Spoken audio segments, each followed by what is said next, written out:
Chapter 25. I can't get to sleep. I'm nauseous, shaky. Sweetie 1 minute, goosebumpy the next. And I'm in pain. I cry and I moan.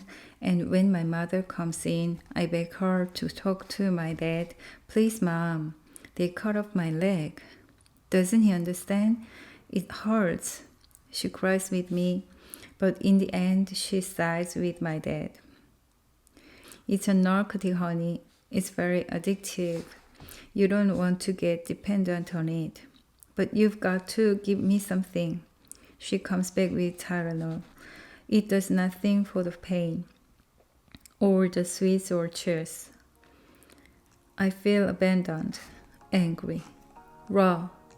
But the way down inside, I know they are right.